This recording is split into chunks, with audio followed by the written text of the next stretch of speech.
We've been painting trees in the past week, so today I thought we could paint some loose flowers. I'm spraying the page with some water and then I'm touching my brush. I have green paint on my brush and I'm touching my brush randomly and it's spreading because there's water on the page.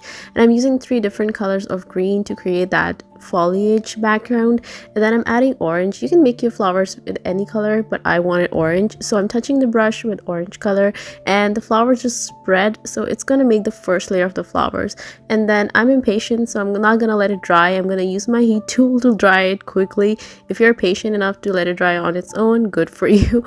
And once it's dry, I'm going to start adding my second layer, which is these leaves and branches. And I'm also going to add these random spots, dots on the bottom of the page. And these, again, I'm using the 3 colors that I used for the background.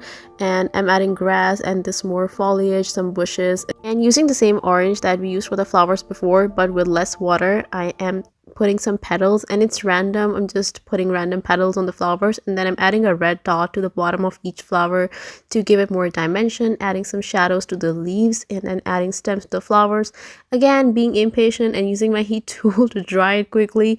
And then I'm gonna use my colored pencils. I've been loving mixed media drawings and paintings, and I'm using my colored pencils to make some petals.